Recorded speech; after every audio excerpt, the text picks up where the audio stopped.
Bien, pasamos al que aparece como séptimo punto del orden del día en el original, que es la proposición no de ley sobre la revisión del protocolo básico de intervención contra el maltrato infantil en el ámbito familiar. Es del Grupo Parlamentario de Ciudadanos y para su defensa tiene la palabra el señor Igea. Muchas gracias. Miren, les voy a hacer un breve relato.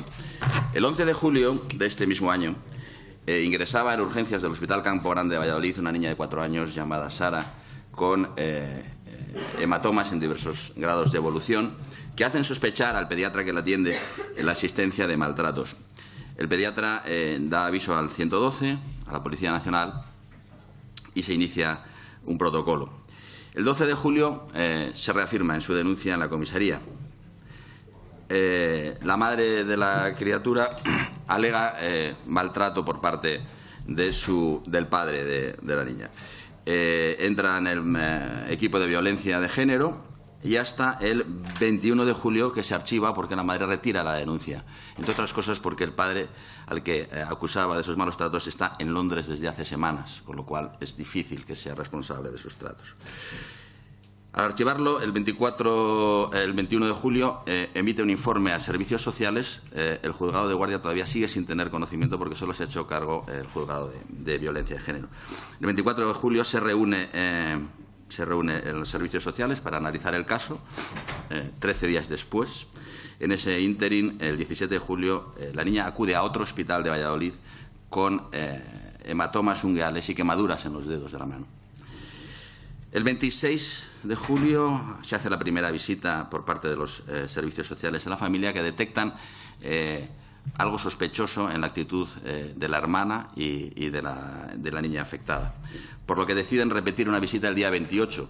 El día 28 la madre se niega a la visita porque dice que está trabajando, con lo cual se les cita para el 1 de agosto, que tampoco se realiza la visita.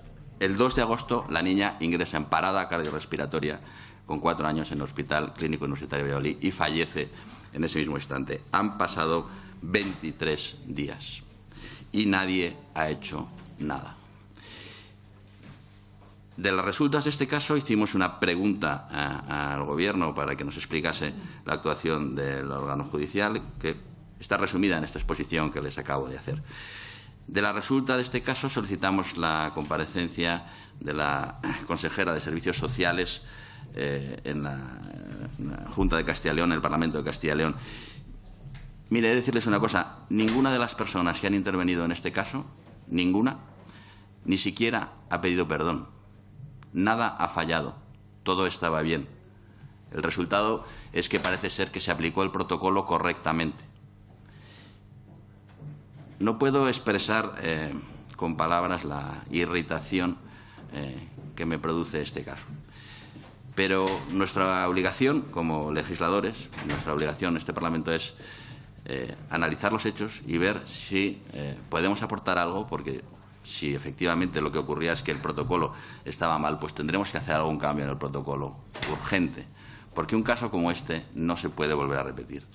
Porque lo que nosotros pensamos es que la gente más indefensa, los seres más indefensos del mundo, no pueden encontrar esta respuesta por parte de las autoridades públicas.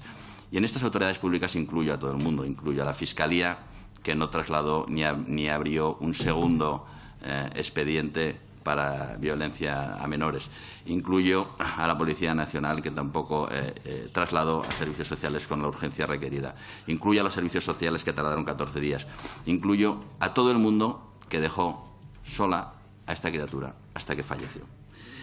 Por eso nosotros creemos que es efectivamente necesario reformar la Ley de Protección de Menores, pero queremos que haya una cosa urgente, que es reformar el protocolo, una cosa tan sencilla como que las menores víctimas de maltrato no puedan salir de un hospital si no se ha hecho una evaluación de riesgo adecuada. Y para hacer una evaluación de riesgo adecuada, los servicios sociales tienen que evaluar el riesgo y el entorno familiar. Para hacer una evaluación de riesgo adecuada, los forenses deben de valorar a los menores, porque si cualquier forense hubiera visto hematomas en distinto grado de evolución que no se corresponden con el tiempo que lleva ausente el supuesto agresor, habría tomado algunas medidas.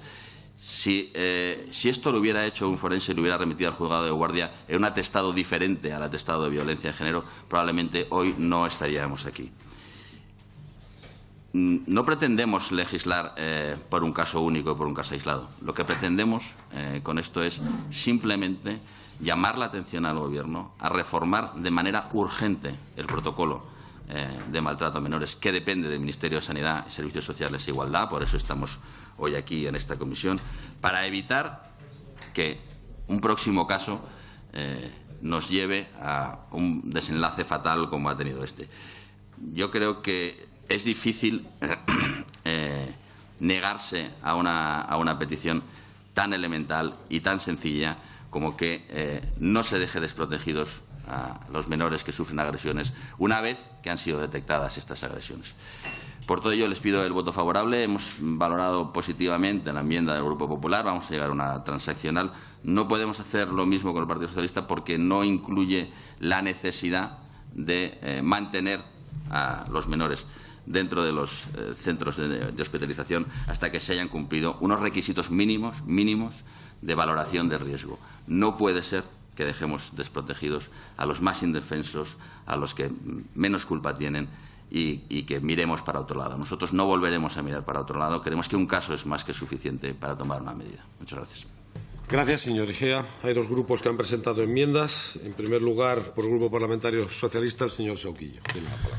Muchas gracias, presidente. La preocupación por el grave problema social que representa la violencia ejercida contra los niños y las niñas es, como no puede ser de otra forma, compartida por todos los grupos del arco parlamentario.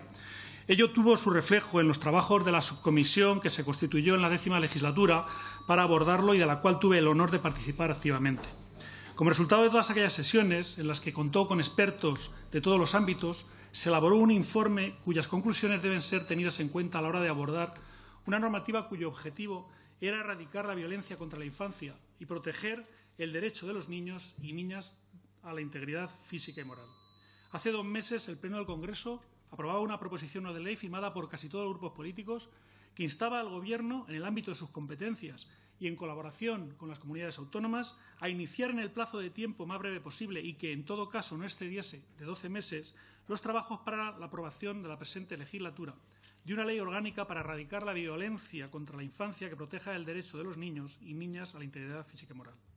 La proposición de ley que ahora debatimos se circunscribe en esa inquietud a combatir la violencia contra la infancia y por ello mi grupo la valora positivamente.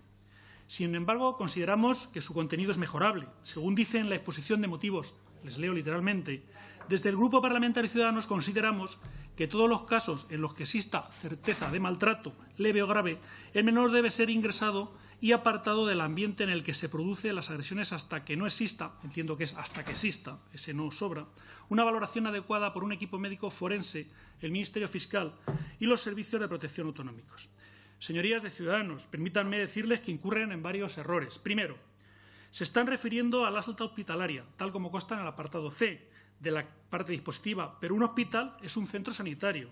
No es el lugar adecuado para alojar a un menor que, por encontrarse en riesgo de maltrato, se estima que no debe permanecer con su familia.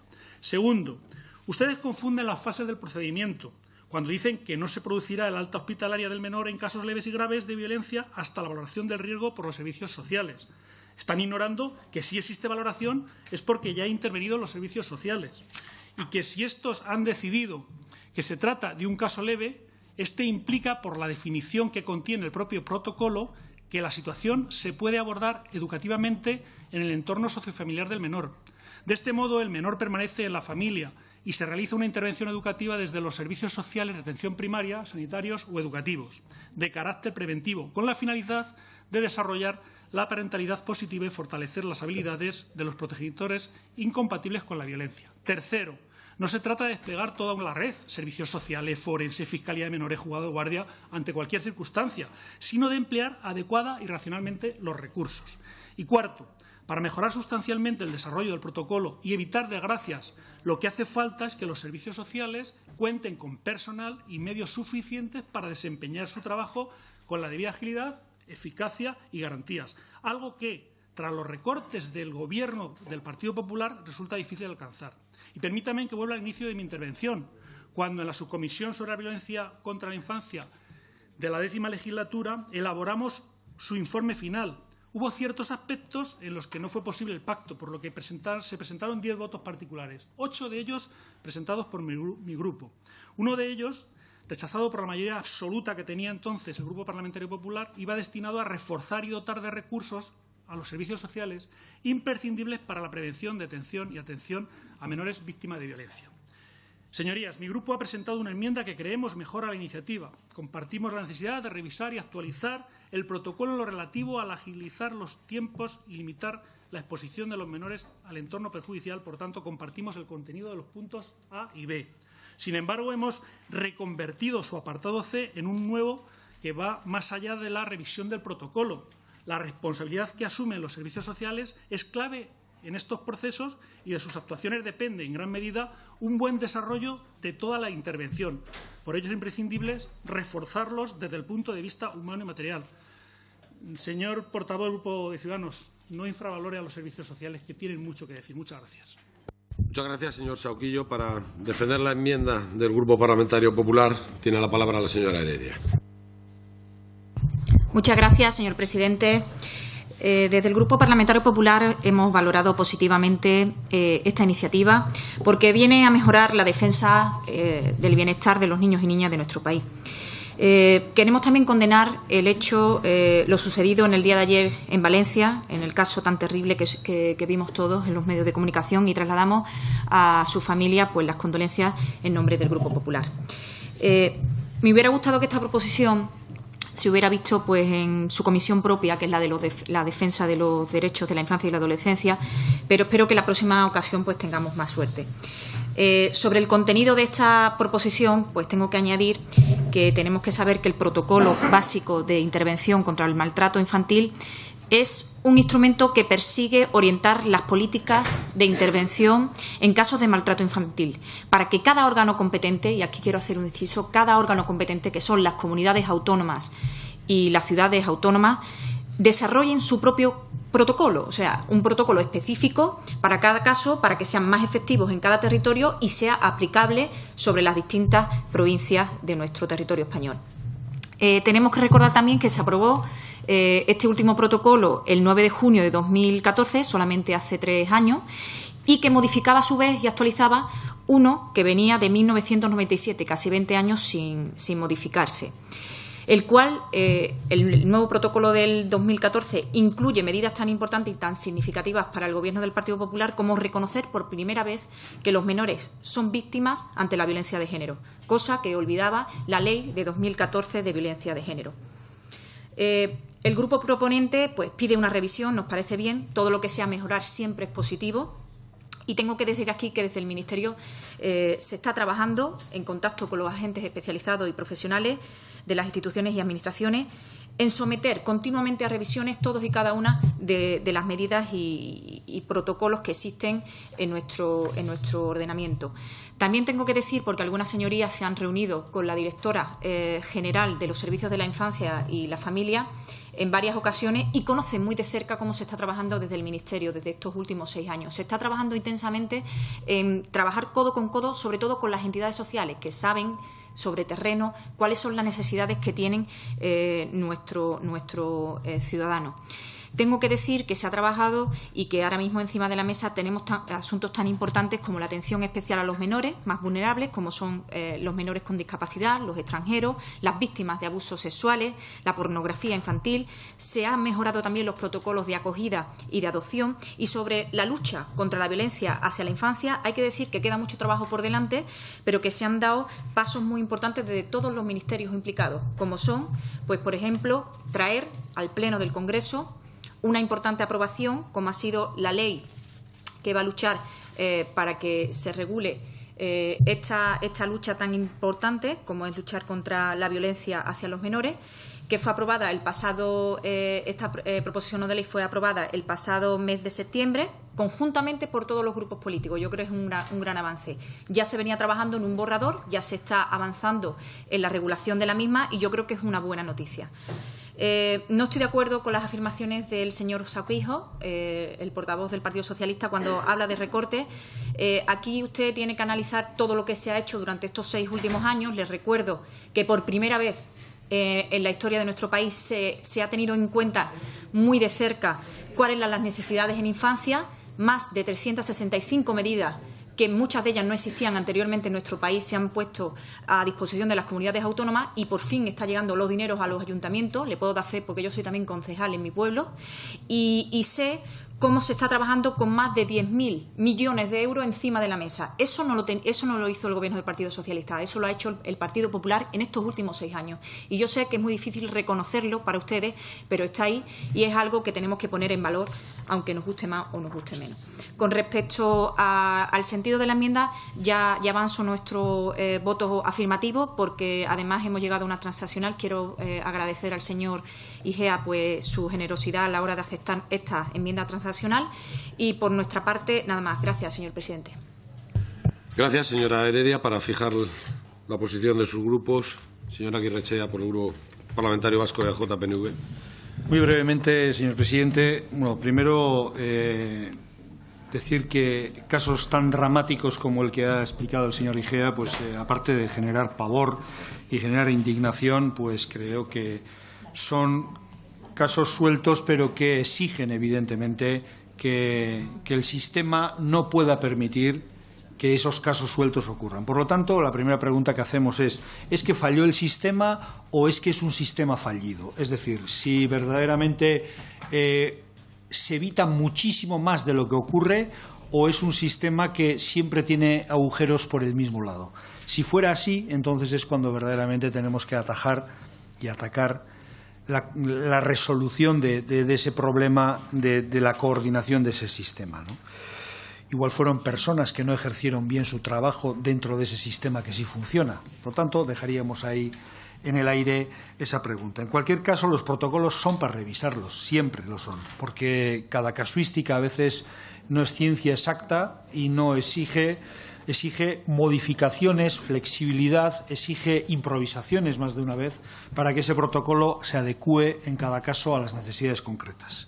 Dicho esto, también decir que el tema de cuando la representante del Partido Popular decía ahora que los menores se hayan incluido dentro del maltrato, dentro de la violencia de género, me parece muy bien, es así, pero todo es maltrato infantil cuando un niño o un menor es perjudicado por la violencia, sea por la violencia de género, pero también hay otras violencias ejercidas sobre los menores que no son directamente causa de violencia de género y puede ser incluso causada por aquella persona que a su vez no ha recibido ninguna violencia de género por parte de su pareja. En cualquier caso, tanto en un caso como en el otro, es una violencia ejercida sobre los menores y es algo que es lo que hay que atajar, quizá, ¿no? La pregunta que nos deberíamos hacer es ¿por qué sigue existiendo violencia contra los menores? Y por último, decir que independientemente de que fallara ese sistema, espero, no sé si el portavoz del Partido de Ciudadanos podrá constatarlo o no, que a partir o a raíz de ese fallecimiento el proceso judicial empezaría o seguiría o se iniciaría o tendría por lo menos un camino, ya que por lo que la vida de esa niña nunca va a poder ser recuperada, por lo menos judicialmente se resarza ese hecho que ocurrió. Nosotros estamos de acuerdo con la denuncia de lo que ha ocurrido, pero no nos gusta del todo las medidas que proponen para solucionarlo. Por lo tanto, mi grupo se abstendrá. Muchas gracias. Gracias, señora Aguirrechea. Por el Grupo Parlamentario Confederal de Unidos Podemos y Común Podem en Marea tiene la palabra la señora de la Concha. En la Comisión de Infancia que existe en el Congreso se está trabajando justamente sobre este tema. Nos ha sorprendido un poco que se trajera esta PNL a la Comisión de Sanidad. De hecho, en el Pleno ya se aprobó a instancias de Save the Children elaborar una ley para erradicar cualquier tipo de violencia contra la infancia. Esto se está trabajando en la Comisión de Infancia, como digo, y coordinándonos con la sociedad civil. Desde luego, todo lo que sea mejorar los protocolos, pues nos parece un avance, pero teniendo en cuenta que se está trabajando un proyecto de ley, creemos que es ahí el lugar. También habría que preguntarse por qué se producen estos hechos, que además son muy frecuentes. Decía antes, creo que era el señor Igea, que un caso es más que suficiente pero es que no es un caso, teniendo en cuenta que el maltrato infantil y la violencia contra los menores de edad es una cosa que se denuncia bastante poco. Los datos que tenemos de 2015 aprovecho para repasarlos, porque me parecen escandalosos, y además me parece escandaloso que también ahí las niñas sean las que se llevan la peor parte. En los datos de 2015 que tenemos dice que los malos tratos en el ámbito familiar afectaron a 3.800 menores de edad, 3.800 de los cuales 2.500 eran niñas. Hubo intento de asesinato a 50 menores, de los cuales 20 murieron. Ataques sexuales de diversa índole, 3.900 menores de edad, de 3.900, 3.100 eran niñas. En la cuestión de ataques sexuales también me parece muy a resaltar que de todos los delitos sexuales que se produjeron en 2015, el 48% iban dirigidos a menores de edad. También me parece muy irónico, en el sentido más trágico de la palabra irónico, que estos hechos que relata el señor Igea comenzaron el día 11 de julio. Y precisamente el 11 de julio fue cuando todos los partidos que estamos aquí presentes presentamos un escrito a la mesa del Congreso, el 11 de julio de 2017, pidiendo que se empezara a trabajar en esta ley para erradicar la violencia contra la infancia, y dábamos un plazo de 12 meses. Obviamente, para esta niña el plazo ha sido demasiado largo, y para otros tantos que están esperando por ello. Entonces, tenemos muchas esperanzas puestas en los trabajos de la Comisión de Infancia, que esperemos que se agilicen todo lo posible y que esto se pueda reducir, si no eliminar, todo lo que se pueda. Gracias, señora de la Concha. Señor Igea, no sé si hemos entendido que acepta la enmienda del PP o hay una transacción. Sí, vamos a hacer una transaccional con las enmiendas del PP y del PSOE que vamos a radicar. Vale, pues entonces esperamos para la hora de la votación. Y pasamos al que era el octavo punto del orden del día original, que es la proposición no de ley sobre la financiación